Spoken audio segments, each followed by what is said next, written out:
Good evening, everybody, and welcome to Public History with Jake, Molly, and Justin. We're going to talk about something I think is super interesting that's coming up this year, and that is the 250th anniversary, or the 250th commemoration of America's founding, or at least the beginning of America's founding, in 1776. And there's a whole big to do, both Philadelphia nationally and also locally, in a bunch of towns across the country.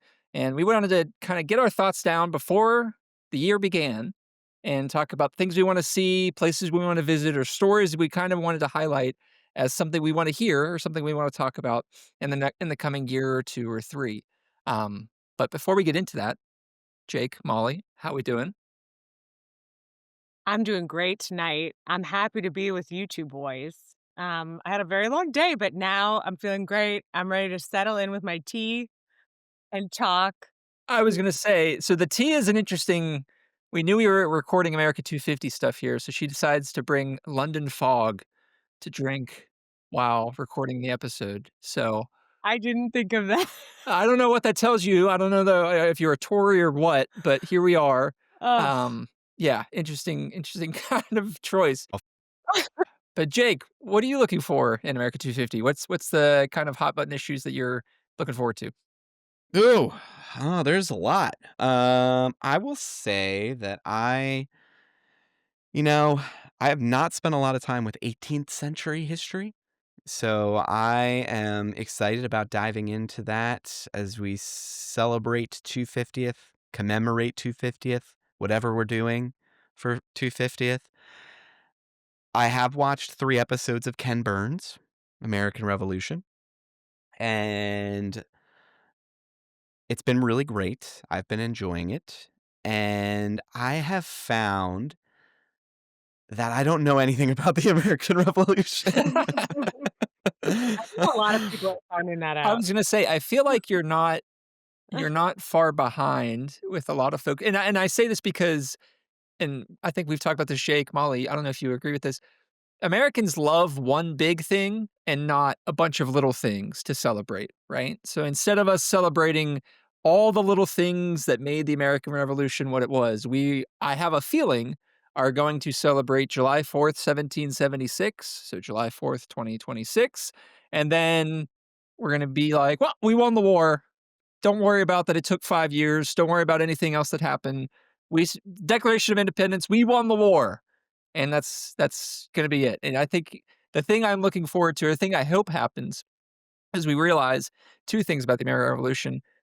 One, it was in fact a civil war. It wasn't, British against the Americans. That it is a civil war in every sense of the word civil war, with what goes on throughout the country between loyalists and patriots. And I until I started to dig into it more, I forgot about that. I mean, growing up at school, you're always told it's the British against militiamen running up and doing things, and that's really it. You don't get into the intricacies of the actual neighbor versus neighbor type of fighting that happens throughout the country, in different colonies too. Different colonies are more loyal than others, and it's a very interesting kind of aspect.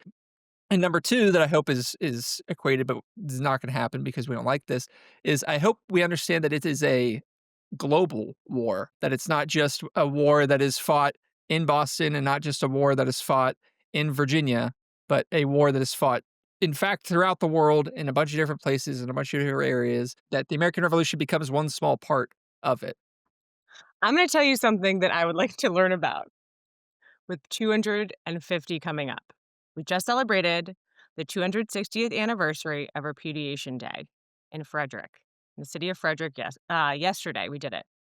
And Jake can go more into the history side of that. But it got me to thinking about the idea between the rumblings of revolution and independence and when we actually made moves, like real military moves, and like how, like, for example, with Repudiation Day, how local governments kind of acted as their own, like shadow government, and like how that worked moving forward. Because I'm like, yeah, to your point, Justin, of we think of like one big thing.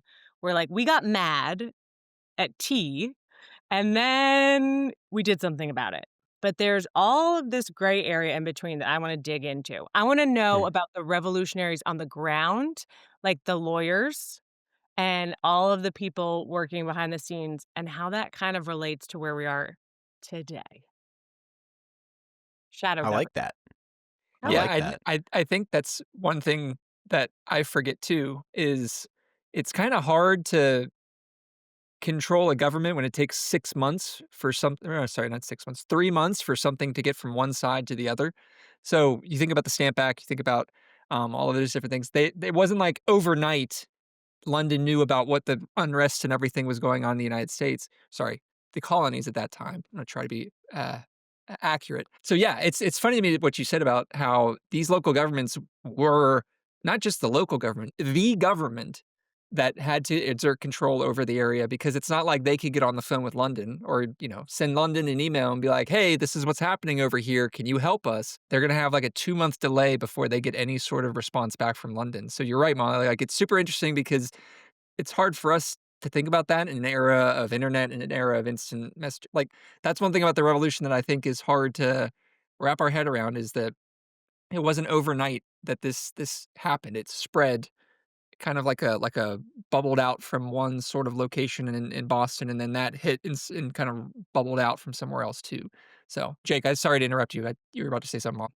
No, no, I think it's crazy to think about our instant gratification culture now, where it's like if I don't hear from you in a text form in 5 minutes after I send it, I'm gonna be angry. And here you have the situation where, yeah, months, years.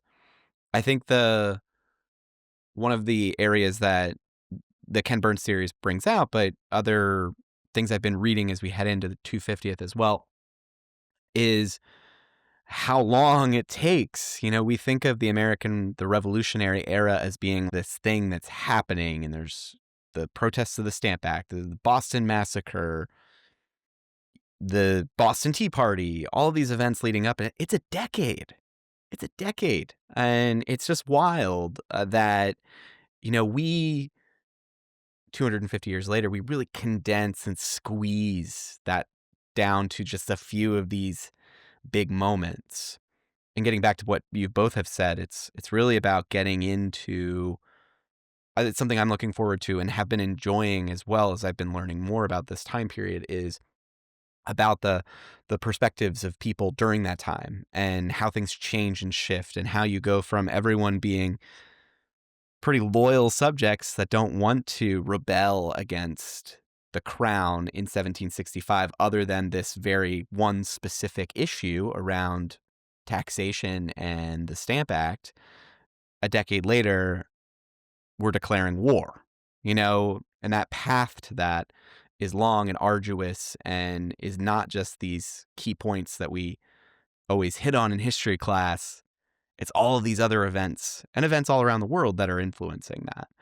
And yeah, that's something I think I'm going to focus on too as we head into this big year in 2026 is to learn more of those stories. I always think too, what would 'cause so Repudiation Day, they're like, "No, we're not doing that," right?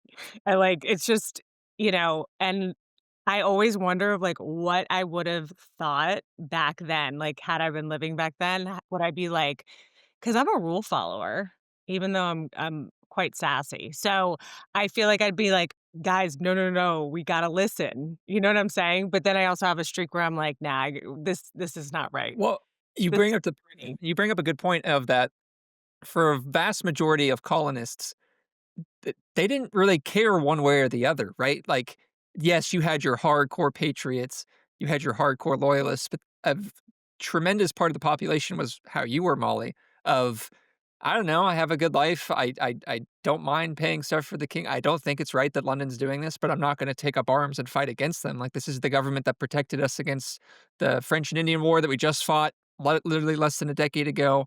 A lot of people here have connections with the government. A lot of people are from England, from the UK. It's kind of interesting to kind of think it's not black and white. And what makes it hard, and what's also something I kind of was getting at with the Civil War thing, is that when the armies come, and for those people who are kind of in the middle, when the armies would come into their area, you either had to sign a loyalty oath or you were a traitor.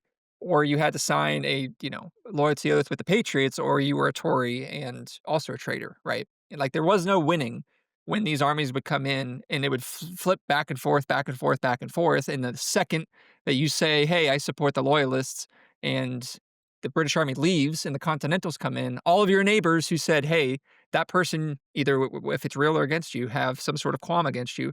That person said they supported the British. You should go after them, and it's this weird back and forth of it's like I said, it's different than what we think when we're taught in school of it's all Americans against the British, big bad British coming over, and it's so I don't know. There's so many more details to that is just it's hard to think. And sorry, you said it twice now. What is Repudiation Day? All right. I I was will gonna say, take is that. Jake, are you ready for this moment? It's like, let me Yeah. up. Yeah. One of my few things that I know about the 18th century. So I have a point to yours, what you just said, Justin, as well. So remind me to go back to that if I don't go to it. But so Repudiation Day is a holiday here in Frederick, Maryland. It's a state half bank holiday. Was officially enacted, and it commemorates the first official protest against the Stamp Act in 1765. So there were protests going on that spark in the summer and fall of 1765 throughout the colonies. Frederick has a claim to be the first official protest that 12 judges in Frederick County are going to make a stand against. They're going to repudiate the Stamp Act and say that this is illegal, that we do not recognize this taxation, this act of parliament. We do not accept it, and they repudiated it. And then throughout November and December of 1765 and into 1766, those protests transpire all over Maryland and all over the colonies as well. It gets a little ugly in some places and violent, those protests. In Frederick, it wasn't, but it's recognized locally here as the really first act of protest, official protest against the British crown in the British colonies. And in Frederick, we commemorate that. And we have a long, long history of protest in Frederick that dates back to November 23rd, 1765. It's pretty cool. So is this something that is just because I did not grow up around the Frederick area, I do not know about this holiday? Is that what this is? Yeah, yeah. It's a pretty local thing. I think a lot of locals don't even know about it. Okay. And they're it's very funny too. They're and part of the event commemorating the 260th anniversary of this protest also includes a commemoration of a little march that they did in Fredericktown in 1765, including burying an effigy of a British tax collector and the Stamp Act, putting it into a coffin and burying it, and doing a mock funeral as well as part of this protest. Gosh, that's protests were fun. I mean, I guess they still are fun, but yeah, carrying around an effigy and burying it in a ground, just prove your point, is just the type of energy that I wanna manifest in 2025, 2026. So the local, sons and daughters of the American Revolution, like, host this, and so it's sweet because everyone's in period costume, and, our MC came with, like, an maybe Amazon bot or something bot, Revolutionary War It was era. like a Hamilton outfit. Yeah, and they were giving him the most shade, but, like, not outright. They were like, "Oh, polyester." Like, that would like, they were just because they're so serious about their costumes, and so they do the march, and then they come back to City Hall, and they do a little skit too, and it was pretty packed, I will say, like, there was standing room only in our City Hall boardroom, so it was really cute. I liked it. Good for Frederick. I mean, as you were talking about that, it's kind of interesting because it's unlike I was just thinking of, like, what small towns, because my comment was gonna be, "Oh, I'm sure that's gonna be populated throughout I'm sure there's other small towns throughout the country that have um, some sort of anniversary or something like Frederick does." But then I thought, once again, hard to comprehend, the colonies at that time stretched as far as basically where I live now, which is outside of Harper's Ferry. That was as far west as they went, right? Like you had some Hmm. frontiersmen and stuff going farther. You had Fort Pitt, which was the frontier. You had Detroit, which was way out there. But it's interesting to me to think about that because, yeah, I was going to say, like, oh, I'm sure other small towns throughout the country are going to do the same thing. And I retracted back in my head the across the country because it's really going to be centered on the East Coast, right? Like if you're in Oregon, how are you going to celebrate the America 250, right? There's not, unless you then focus on, which wouldn't be a bad thing, then focus on the ideals of the, Declaration of Independence, like what the framers wanted the Constitution to be. That's a little bit farther down the road. But yeah, it's an interesting kind of thing to think about that I was going to say Frederick's one of many small towns, but I'm sure there's not. I mean, I'm sure Massachusetts is doing a ton when it comes into this sort of remembrance. But we like to say Frederick walked so Massachusetts could run. Okay? You need that on a bumper sticker. Like that That's needs to be in the Visit Frederick put it on a just sign. Yeah, pulling into town for America 250. So, Jake, you talked about the, Ken Burns doc, which I gotta watch. I gotta get up on it, and I'm excited because I'm working from home the next couple of days, so what's gonna be playing? You guessed it. Yeah. Um, we're gonna be covering that, yes? Sure, we can do that. We've got some Rev War friends of the pod that we could bring on to get their feedback about it. Yeah. Yeah, I'm stoked about it. I haven't seen I obviously I've only seen it 3 episodes, so lot to go through still. But I will say my biggest reaction to episode 3, which I think is my favorite of the episodes, which gets to the aftermath of declaring independence and how we get to this high point and it gets to how this comes down to us all these years later. You have Declaration of Independence, and then within a month, you have the largest flotilla of this fleet of British vessels that numbers in the hundreds, transporting an entire vast armada and army to New York Harbor. It's going to be, I think, the largest maritime military operation until D-Day in the British Army. It's insane. There's that famous quote about New York Harbor looking like it's as if all of London were afloat. And what I love in episode 3 is that it's all about a lot of it's about the Battle of New York. And what they don't hold back on in this is not, there's a lot of George Washington in the series. But what they do is they show like he's a terrible general. Oh, He's just don't even get he's me not started. he's he's not a good general. Tactically, he's terrible. He despite being a surveyor, he doesn't understand how armies can utilize the ground, the land. He makes mistakes. And I just think it's very funny. The thing I took away from this is like, one thing that George Washington was very good at was retreating. He's an expert at extracting himself from bad situations that he himself got the army into. But he is a great rebel in the fact that like he keeps the rebellion alive time and time again. And he starts that trend at New York. And yeah, Yeah. just a fascinating element that, I think when we focus so heavily on declaring independence, the fact that one of the largest cities in the British colonies is going to be almost immediately occupied by this vast British force just weeks and months after we declare independence is like, oh, like this really was not at all a set thing that this was going to work. And what's interesting, and we could do a whole episode about military history and the American Revolution because um, there's a lot that I think people think and get wrong when it comes to the American Revolution and specifically how the American Revolution was won. Your point about Washington being an awful general, he he, he is the best. I think you said he is a great rebel at keeping the army together and just getting through tough times. Now, whether those tough times are self-inflicted or not, that's a whole other issue. Um, but I think the thing that I don't think most Americans know that. I think when you hear George Washington, you hear Cherry Tree, you hear, oh, never tell a lie, blah, blah, blah, all the stuff you're told in childhood. And you just assume, all right, 1776, he won that one. And then blink, we're in 1781 and the British surrendered and Washington was there. And yeah, end of the war.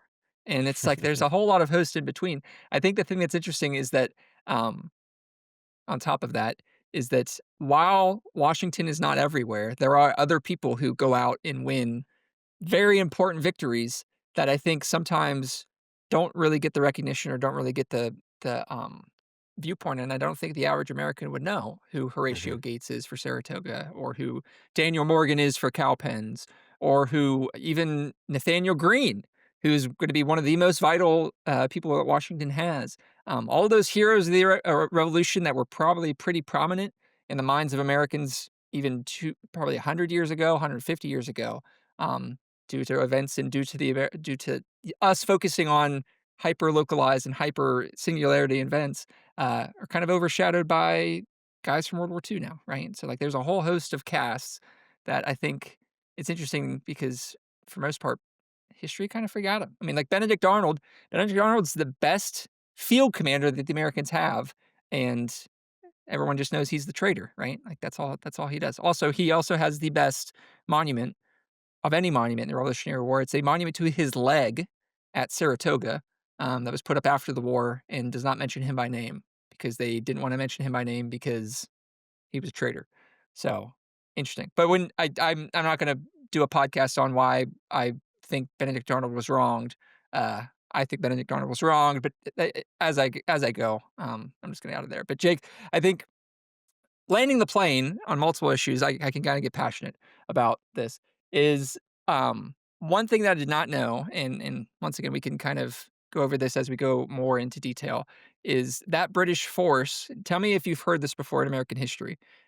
That British force, its stated goal by its commander, one of the Howe brothers, I forget if it was admiral or general, which one, they wanted to subdue the minds and win over the hearts of Americans. So, have we heard of hearts and minds before in American history? Yeah. Where have we It heard hearts and minds before?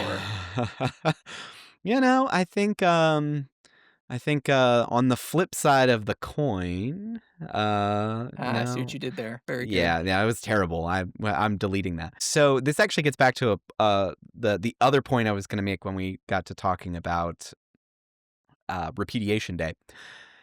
So one of the things that I found interesting, and the Ken Burns series made me think of this, is that when you go back to the Civil War, as you were talking about, Justin, that this is really our first Civil War in America, is that it is so much more like a Civil War today than our own Civil War in the 1860s. The Civil War in the 1860s is largely a conflict between large field armies and is much more reminiscent of other battlefield, what you see in Europe, with these larger field armies where they're maneuvering and there are large set piece battles where they engage each other. You see some of those set piece battles in the American Revolution, but by and large, it's a much more local conflict where you see that neighbor against neighbor, bloody massacre that you see locally in the American Civil War in the 1860s in places like Missouri, Kansas, parts of Maryland and Virginia in the borderlands. Along the borders, you see some of this taking place, but it's by and large not a large scale thing because it is a very,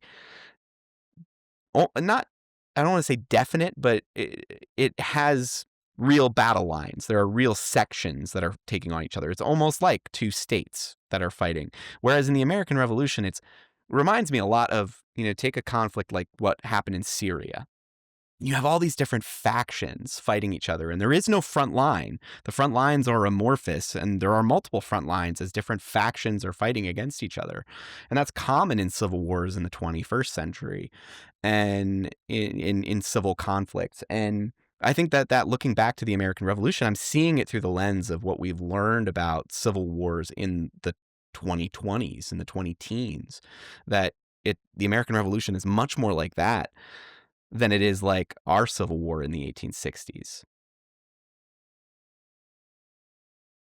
Yeah, and I guess to close the loop there, the hearts and minds thing, like the parallels to Vietnam do not extend past that quote, right? Here you have a power that is projecting both military and diplomatic power across the world, and they try to prop up a government that, for all intents and purposes, is kind of failing due to a variety of different reasons. Vietnam, that's where kind of the parallel doesn't. I won't go down that route, but it's and when you read about like the troops and what they're doing and how why we have what is it, the Third Amendment, which is don't allow British troops in your house, right? Like a lot of people just jump over that as like, why is this one in here? This one doesn't matter. And it's like, well, no, like during the revolution, that was a big thing of British troops just showing up and being like, guess what? We live here now. I don't know. I've been thinking a lot about that, Justin, in the I was going to last say, there's year current or events so. that kind of bring that up as to why the Third Amendment is also now Third Amendment. Quartering soldiers. Yes. Uh, it's interesting. But anyway, we'll leave that there. I don't know. The parallels are interesting looking back on American history and seeing that this is not, I think you put it eloquently, Jake, that it is not uh just it's a civil war that you would see today between factions that differ by street, that differ by zip Mhm, code, but that differ by, just 10 or 15 miles can make the big difference about how you feel about a government versus how you don't. So mhm, absolutely. So looking into 2026, I'm just curious for you guys, is there anything you're planning to attend, planning to go to experience the 250th, or a place you might want to go to, a movie you might want to watch? Is there anything that you're really like, "Ah, I'm gonna do that in nothing but The 2026?" Patriot. We're only gonna watch The Patriot because that's the most accurate Revolutionary War movie of all time. And Don't. The I'm only good just thing about it is my Heath Ledger. Oh, I just quote that, the kid in the bar that just says, "I'm here to kill me some redcoats," and oh yeah, that's he's so I cute. throw that out, like, every so often, and my wife looks at me like, "What are you talking about?" I was like, "Don't worry about it, don't Don't worry worry about about it. it." It's just starring the. Very niche quote from a very, very awful movie. I saw it at Um, the movie theater, I remember. oh, I'm man. I'm gonna fly in here with my with some news for you guys, is that I've never actually seen the whole Oh movie. my You gosh! have to! Jake! I feel like we should I've watch that and we should talk about how it's so wrong. I Oh think my that would be a gosh, this blows fantastic my mind. Yeah, yeah. okay, I don't know if this is better if what was that, Molly? put it on my list for things that I'm going to lead us through The Patriot, and you guys are gonna pick it apart and how it's wrong. Oh my gosh. Okay? Yep. Oh. That sounds good. I'm in for it. That's now on my list for 2026, is I have to watch The Patriot for the first time. It's so bad.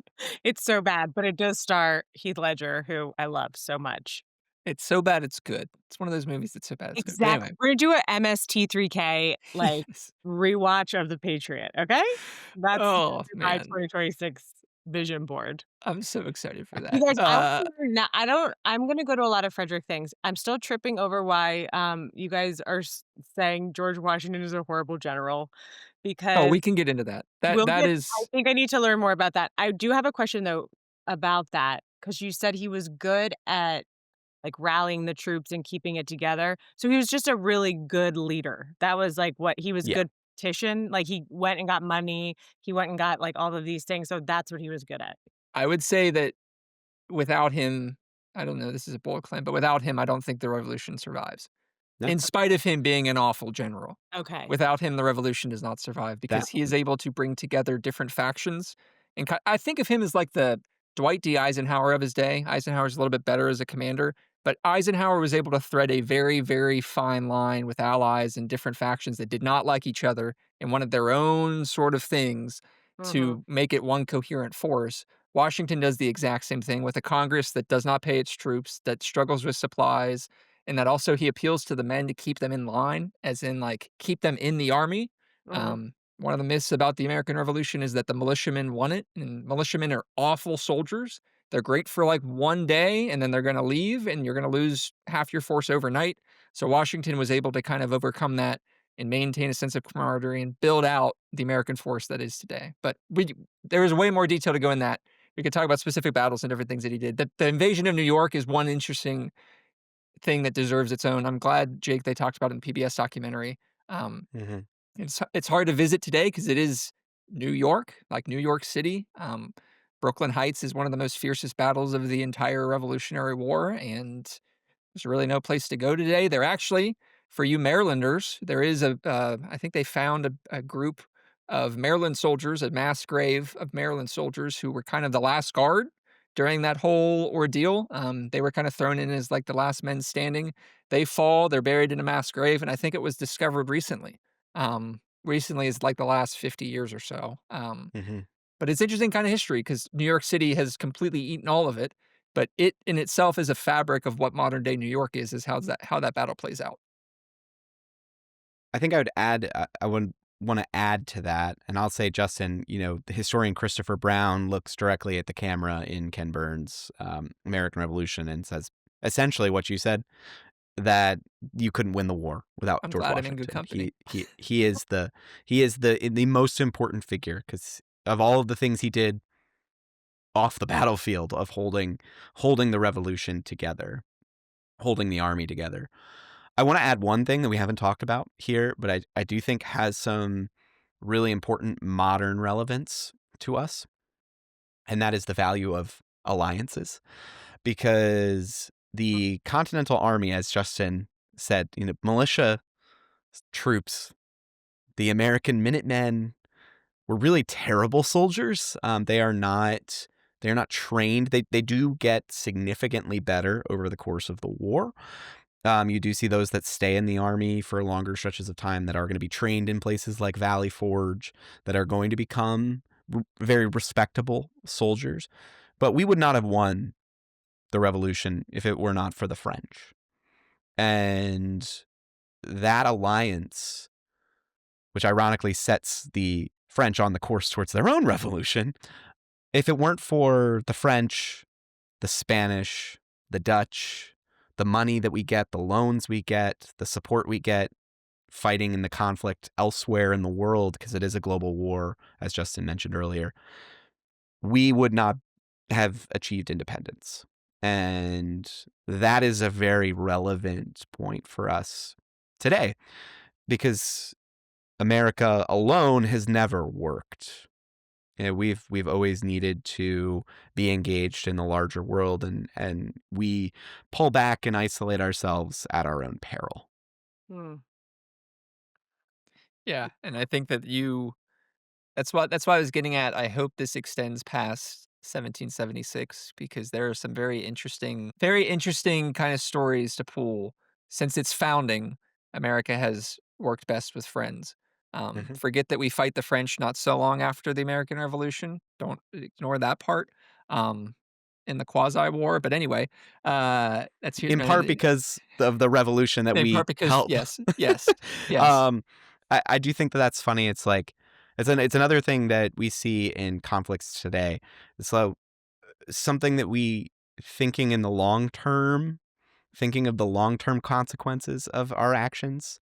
So that's the French investing of pique, because they were mad that they lost in the 7 Years' War, and they're like, "Oh, we will ally ourselves with these American rebels to rub the British nose in this terrible situation they've got themselves into." And so they go to war and they win the war, but they bankrupt themselves and doom their own monarchy to destruction just a few decades later. The long-term consequences of things are quite interesting. We've suffered that as the United States over the last couple of decades of consequences, long-term consequences of decisions made decades ago. Mhm. It's funny how we don't think in that way strategically about like the long-term consequences of our actions. We're all very short-term creatures, but I guess that's just the fate of humanity. Or like learning from our history at all, or the history of humankind. I think the thing I'm also excited about 250 is at least um what we've been talking about a lot in the city of Frederick is not just 1776. So Mhm. the history of America and all that goes with it, everything. And what we're hoping for the next 250 years. And it makes me think about I wasn't born because I'm not that old, okay? But it makes me think of the 1976, and, like, my dad and my sisters telling me how big that was and how, like, exciting it was and how it brought everyone together and made us so proud and hopeful for the future, and we're in a little bit of a different spot right now, so I think it's really interesting to not only reflect about that, but I'm interested to see how people think about the next 250 years and really who we wanna be, because Mm. all those things you guys brought up, especially that last point about isolationism has never worked, and othering, uh, people has never worked, and how awesome our country can be when we do learn lessons, and we do work together, and we do celebrate differences, and how tragic it Well, is when we don't do that. and I Mm. I also wanna point out, the government that fights and wins the Revolutionary War, in air quotes, considered African Americans 3/5 of a human, for a very long time, right? Right. It is a complicated history. The liberty and justice for all, that all is kind of underlined as, what do you mean by all, right? Like, who Correct. who exactly is the all? So Not yeah, women, not women, I do not know that. women, not any sort of minorities. It's interesting to kinda think, and I guess the fear is, 76 is we also hold hands together and say, like, next year, I mean, hold hands together and say, "Oh, yeah, no, we were perfect then. We need to get back to that perfection because we were perfect right after we won the American Revolution," and forget that, 87 years later, there was another war that was fought because they didn't address the question of the American Mm. Revolution. So, Long-term consequences. there you go. Yep. Yep. Absolutely. No, I agree. And I think something to lean into, something that I plan to lean into in 2026, and as we go through commemorating anniversaries around the American Revolution for the next decade, as we head towards the 250th of the Constitution as well, is the power of ideas, because that's really what this is all about. That the ideas stretch beyond those moments and their prejudices. They created a framework for all of us that comes down to us 250 years later and is something that we can build upon in our own time, and that they allowed infrastructure within the documents that they create, within these agreements that we all have with each other about how we govern, to allow for change. They built a document, they built a government in which you could amend the Constitution, that you could change, that as society evolves and technology develops, they created a system by which you could adapt over time. And I think there's some great scholarly work out there right now about constitutional amendments. Jill Lepore just published a book about this, is that we've actually forgotten how to amend and how to adapt, because we've gotten so stuck in the mud over the last 50 years in this country with how we govern. And in part, it's the amassing of executive power, I was it's just gonna Congress. say Yeah, yeah, and we're and not talking and about that too. not talking about one administration here. We're going No, back, no. yeah, a long time. The amassing of executive power, the complete defanging of the legislative branch, the judicial branch also coming under the heel of the executive as well.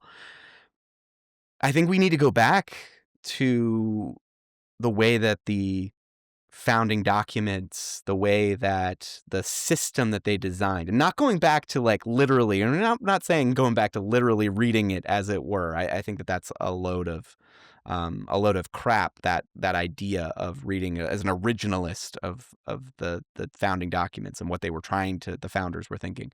But I think do need to go back to that idea of these three co-equal branches of government, and that the system needs to be reformed to undo a lot of the executive power that has been amassed in the last 50 years.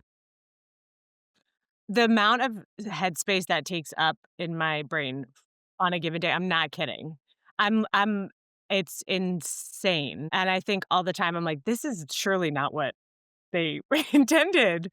And so every time we have the kinda like what you said, Justin, too, of, like, things were not great back then, but, um, they did have this idea that was pretty cool, and we gotta get back to that, and, eh yeah, Well, the I defund would s of the legislative branch is something I think about on a daily. to push back, I would say that what you have when the legislative branch is kind of not in charge, but you have those 3 separate equals, is you have 3 factions that don't know how to interact, and you have the Articles of Confederation, which is the document that they first came up with before the Constitution, that was very ineffective because no one had authority. I'm not saying it needs to be vested in one power, but I'm saying the legislative branch didn't have authority, the executive branch didn't have authority. There's this weird no one knew who was going to foot the bill. No one knew who, at the end of the day, you had to rely upon. And it created a form of government that was kind of weak. Now, I'm not standing up here saying, oh, yeah, no, we need this strong executive. But I think that over time, the executive, I guess, how do we get into a constitutional debate here? I'm realizing as I'm saying this, I'm talking about the Constitution.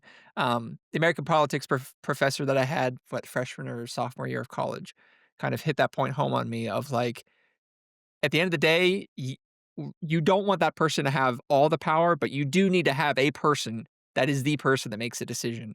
And it's a weird kind of conundrum, right? Because you're right, though. Like they need to be answerable to Congress, they need to be answerable to judicial branch. Mhm, I don't disagree that it has gotten away in the last 50 years.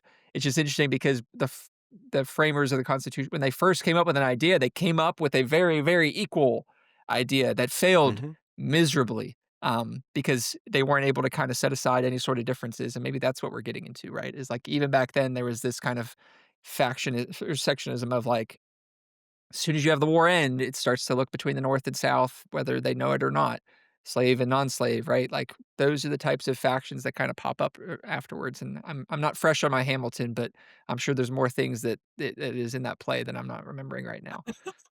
I will say just to kind of maybe put a bow on this, I don't know, maybe stoke further conversation. Something recently, just hearing conversations around this about what ails our government and the stasis that kind of we get into now, because I mean, our last several Congresses have been the least productive in American history, the least that has least legislation that has passed through Congress. Those have all taken place in the last decade. There's not a lot happening, and somebody and I've heard this a few places, but just talking about how the founders designed this with the Constitution was really they were setting there's these different poles of ambition and seeking power, and the idea of the government is that it was created in a way to play those powers off against each other in a way that prevented any one branch from dominating the others, that there were checks and balances, and we've gotten out of balance, and that's where I would love to see this effort to reform, to bring things back in line, to take this opportunity that we're looking back 250 years to be like, okay, we have clearly things have gone off the rails. I think there are some ways that we can look backward to how they dealt with a rapidly changing world, especially in the early 19th century, and how can we bring some of these ideas in? And then dealing with the issues of the future, like, let me just take a second and be like, drop the founders in here now and give them ChatGPT. Like, AI is just like something that I'm sure is just there's no way that they were ever thinking that this kind of thing was ever possible. So we're in a totally different world now.